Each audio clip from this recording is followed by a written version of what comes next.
essaye de propager le message de l'islam avec les frères, Inch'Allah. Et aujourd'hui, ici, c'est notre deuxième rendez-vous.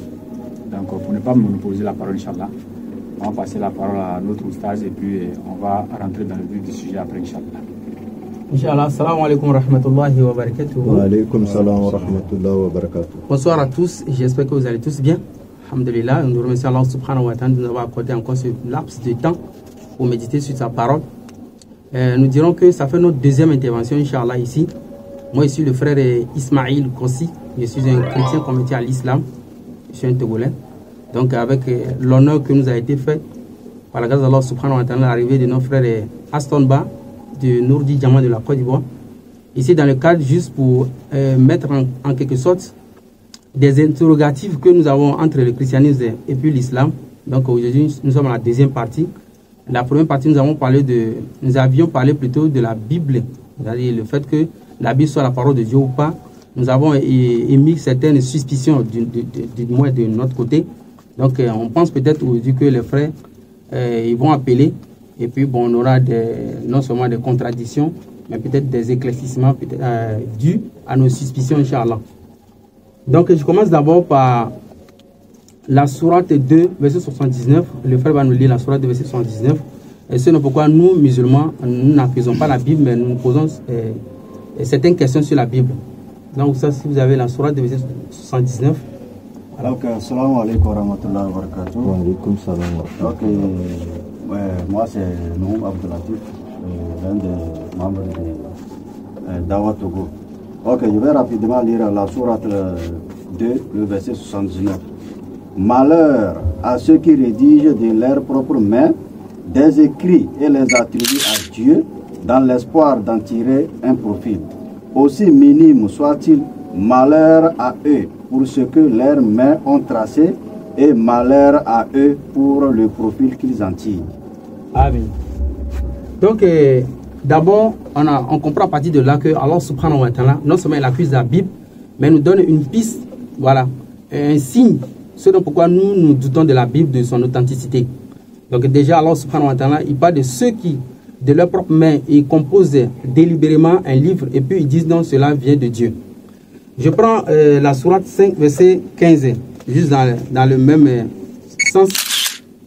Sourate 5. Verset 15, non, je lis ici. Okay. Oui. Allah dit, ô gens du livre, notre messager, entre parenthèses, Mohammed, vous êtes venus, vous exposant beaucoup de ce que vous cachez du livre, et passant sur bien d'autres choses, une lumière et un livre explicite vous sont certes venus d'Allah. Ici, Allah subhanahu wa ta'ala, il nous dit clairement que les gens du livre, c'est-à-dire les juifs et les chrétiens, ils cachent certaines choses du livre. Maintenant, si nous posons cette question à nos frères chrétiens, qu'est-ce qu'ils cachent du livre? Je pense qu'on n'aura pas de questions. Donc, raison pour laquelle nous nous sommes portés volontairement ou en mission de faire des belles pompées dans ce livre-là pour voir si réellement il y a des suspicions, Inch'Allah, dans là. Prenons la sourate 11, verset 110.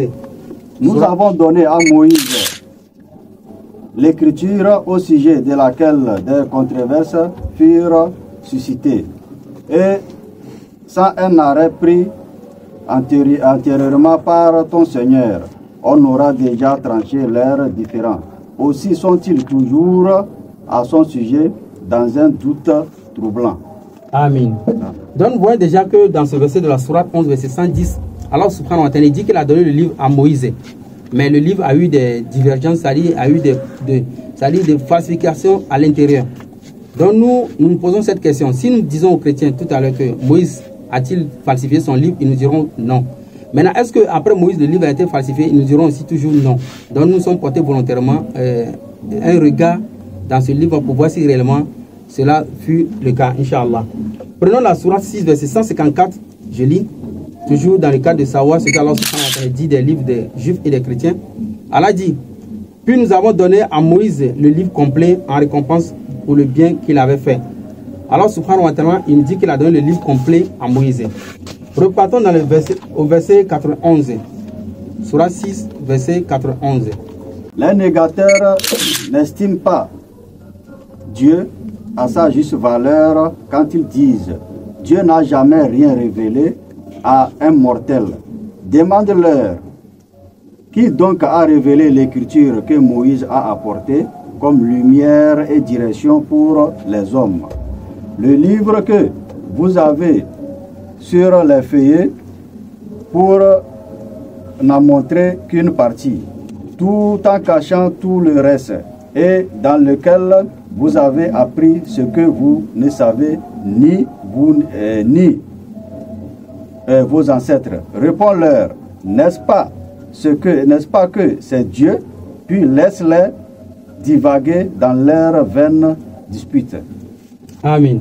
Là, dans la sourate 6, verset 91, alors subhanahu wa ta'ala, la partie où il dit, qui a fait descendre le livre que Moïse a apporté comme lumière et guide pour les gens? Vous le mettez en feuillet pour en montrer une partie tout en cachant beaucoup. Voilà. Dans la sourate 6, verset 154, alors subhanahu wa ta'ala, il reconnaît d'avoir donné le livre à Moïse, le livre complet. Mais au verset 91, alors subhanahu wa ta'ala nous dit que le livre a été quoi? Caché une moitié. Une moitié et puis il montre une autre moitié. Donc déjà à partir de là, on a un point suspicieux pour douter de la Bible, Inch'Allah. Pour entrer en vigueur maintenant dans la Bible, comme vous le savez, nous en islam, on a toujours des points de départ. Le point de départ doit être de la parole d'Allah subhanahu wa ta'ala, ce qui est tout à fait normal. Nous par exemple, quand on parle de Moïse, ou bien quand le Coran parle de Moïse, il met en doute le livre que les gens ont écrit sur Moïse. Mais il ne met pas en doute le livre que Moïse lui-même il a écrit. Donc c'est à partir de ce processus que nous voulons révéler maintenant. On rentre dans le livre pour voir si réellement cela est vrai ou faux. Qui sont d'abord les auteurs de la Bible? Prenons le cas de la Genèse. Si vous posez la question à tous les chrétiens qui a écrit la Genèse, ils vous disent que non, c'est Moïse. Mais nous, bizarrement, c'est pour raison pour laquelle on est là, que ce soit les internautes, que ce soit ceux qui nous écoutent actuellement, de nous donner la preuve où c'est Moïse qui aurait écrit la Genèse. Parce que la Genèse n'a rien à voir avec l'avènement de Moïse. La Genèse a existé avant Moïse. Donc maintenant, nous voulons une preuve venant de Moïse qu'il aurait écrit la Genèse. Ça, c'est la première partie. Deuxième partie, nous allons prendre le cadre maintenant des auteurs du Nouveau Testament. On a les personnalités comme par exemple Matthieu. Ouais. Matthieu, nous, on aimerait avoir des informations sur Matthieu. Si Matthieu a pu rapporter, entre parenthèses, les dits de Jésus-Christ, on se pose la question, d'où l'a-t-il lu? Ouais. Matthieu, par exemple, il nous rapporte, c'est-à-dire l'échange de Gabriel et Marie. Je prends Matthieu 1, verset 21. Là, il nous parle d'un fils qui naîtra, son nom sera Yeshua. Maintenant, la question à se poser maintenant va au devant où il est dit que Matthieu a connu Jésus-Christ pour la première fois au bureau d'un péage. Mais si Matthieu, il a connu Jésus-Christ au bureau d'un péage à l'âge mature, mais où était-il quand l'ange avait conversé avec Marie? Ça, c'est la première question qu'on pose. Matthieu 9, 9. Matthieu 9, 9. Ça, c'est la deuxième question que nous posons à tous les chrétiens. Si Matthieu était... Et puis, on va poser, si les autres, ils peuvent appeler le moment où on entre pour profiter du temps. S'ils ont une question à poser, ils peuvent appeler, on peut interrompre le... Inch'Allah.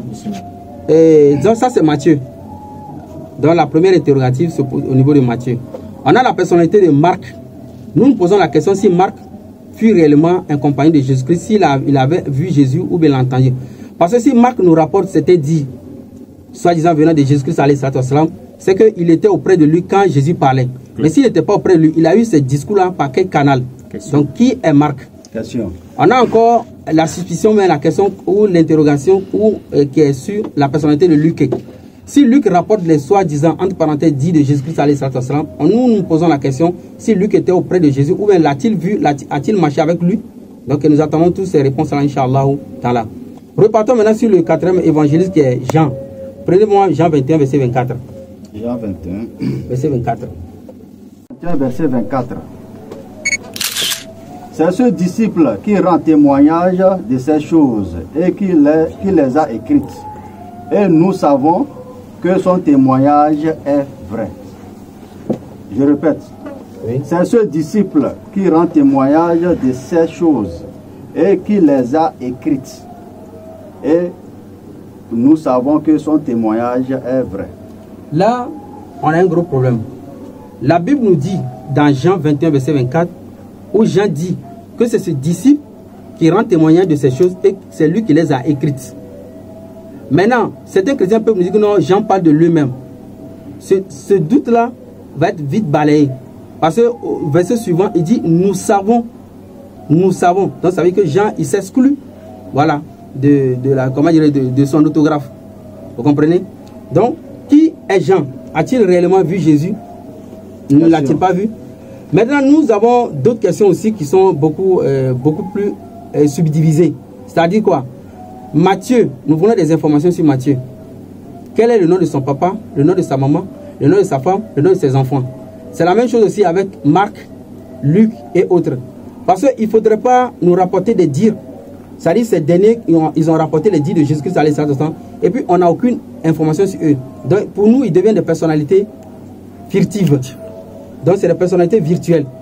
Donc si les frères chrétiens sont à l'écoute, ou bien même les internautes, si vous avez toutes ces informations, vous pouvez nous les fournir. Parce que nous, chez nous, en islam, toute personne qui aurait rapporté une, entre parenthèses, parole ou fait geste du prophète alayhi salatu wassalam, nous avons les informations sur lui. Même quand il va à la selle, on a ces informations-là.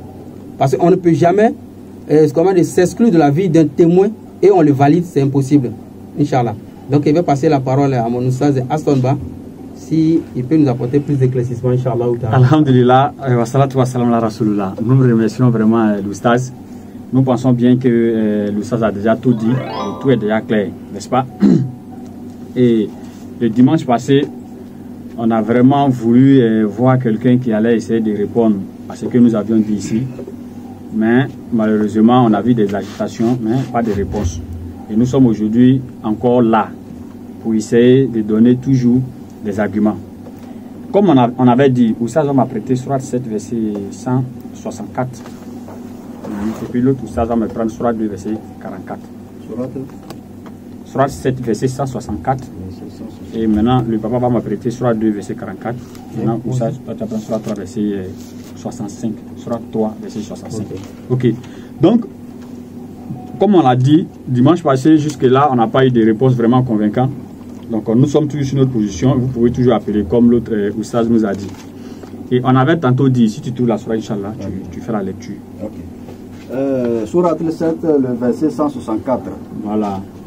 Souvenez-vous, lorsqu'un groupe d'entre eux dit aux autres, pourquoi exhortez-vous ces gens que Dieu va bientôt anéantir ou soumettre à un terrible châtiment? Merci. Avant de continuer, nous savons qu'il y a un groupe de personnes, qu'ils soient musulmans ou pas, qui vont dire, mais pourquoi quand vous venez prêcher, vous parlez des autres et tout ça, n'est-ce pas? Allah a répondu à ça. On va répondre à ça avant de continuer.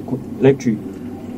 C'est pour dégager notre responsabilité. C'est pour dégager notre responsabilité vis-à-vis à votre Seigneur. Vis-à-vis de notre Seigneur, vas-y. Répondirent-ils, et aussi dans l'espoir de les amener à le craindre. Merci. Donc ça, c'est pour dégager notre responsabilité et dans l'espoir de voir que peut-être un va essayer d'écouter ou bien comprendre ce que nous allons dire ici, Inch'Allah. Et on avait dit tantôt que dans la religion, voilà, dans la religion, que l'intelligence est divisée en 3 parties. Et ça, nous allons toujours le répéter. Tous ceux qui vont nous entendre, bien nous écouter, ils vont savoir que nous sommes lucides dans ce que nous disons.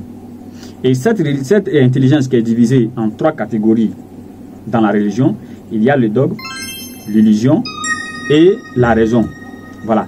Le dogme, tu vas voir que dans le dogme, on t'empêche de réfléchir. C'est-à-dire que tu es venu trouver tes parents, ils font ce qu'ils sont en train de faire, tu les as trouvés là-bas, fais comme ça. Il ne faut pas apporter quelque chose, il ne faut pas demander. Maintenant, dans l'illusion, c'est de faire quelque chose pensant que tu es dans la vérité. Comme nos parents d'à côté, ils disent que Jésus est Dieu, Jésus est fils de Dieu, Jésus est mort. N'est-ce pas? Donc, tout ça, chez eux, c'est la vérité, mais ils sont dans l'illusion. Mais ce que nous, on appelle, tous ceux qui nous écoutent, y compris le Coran, c'est la raison. Et dès que tu vas mettre la raison en place, tu seras libéré. Lecture Oustaz, Surat 2, verset 44. Surat 2, verset 44. Oui. Ordonnez-vous aux gens de faire le bien, tout en oubliant vous-même de le faire, alors que vous récitez le livre. Êtes-vous donc dépourvu de raison Êtes-vous donc dépourvu de raison. Allah nous appelle toujours raison. Va au verset 76 de la même sourate. Verset 76 dit, quand il raconte les fidèles, quand ils rencontrent les fidèles, ils disent, nous croyons, mais dès qu'ils se retournent seuls entre eux, ils se disent, entendrez-vous ces gens de ce dont Allah vous a instruit pour qu'ils l'utilisent comme argument contre vous auprès de votre Seigneur? Êtes-vous donc dépourvu de raison? Êtes-vous donc dépourvu de raison? Merci. Donc, voilà ce qui est clair.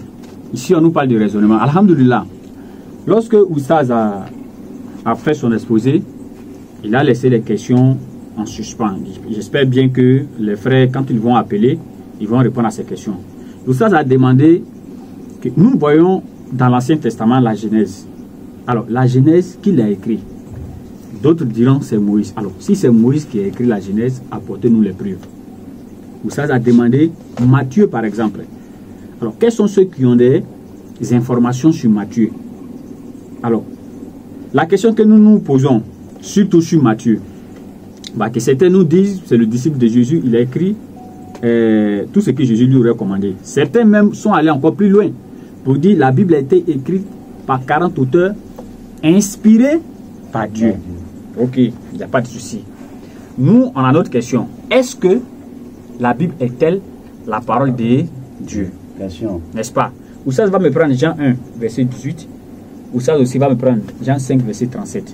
On va terminer avec le verset de Matthieu. C'est là même on va terminer, Inch'Allah.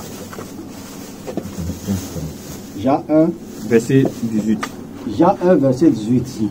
Ok, bien avant la lecture, on n'avait pas donné le numéro. Donc vous pouvez appeler sur le 90 43 11 13. 90. Jean 1, le verset 18. Personne n'a jamais vu Dieu. Le Fils unique qui est dans son sein, dans le sein du Père, est celui qui l'a fait connaître. Merci. Jean 1, 18 dit personne n'a jamais vu Dieu. Jean 5, 37 maintenant. Jean 5, verset 37. Dit ce qui suit. Et le Père qui m'a envoyé a rendu lui-même témoignage de moi. Verset 17. Vous n'avez jamais entendu sa voix, vous n'avez point vu sa face. Bien. Il dit, le Père qui m'a envoyé, vous n'avez jamais entendu sa voix et vous n'avez jamais vu sa face. On retient qu'on n'a jamais vu la face de Dieu et on n'a jamais entendu sa voix. Lecture. Matthieu 3, le verset 17. Et voici une voix qui fit entendre des cieux ces paroles. Celui-ci est mon fils bien-aimé, en qui j'ai mis toute mon affection. Le Père qui m'a envoyé, vous n'avez jamais vu sa face et vous n'avez jamais entendu sa voix. Bon, voilà maintenant Matthieu qui nous dit, le jour où Jésus se faisait baptiser, les gens auraient entendu la voix de Dieu en disant, celui-ci est mon fils bien-aimé. Bon, comment est-ce que la Bible peut dire une chose et en même temps son contraire? C'est-à-dire qu'elle dit et elle se dédie. Question. Alors, si on arrive, lorsqu'on arrive, par exemple, au tribunal, n'est-ce pas, et qu'il y a deux versions des faits venant de la même personne, qu'est-ce qu'on fait? C'est impossible. Soit l'autre est vrai, ou soit l'autre est faux, ou soit les deux même on les rejette carrément. C'est pourquoi nous on se demande, est-ce que la Bible est-elle la parole de Dieu?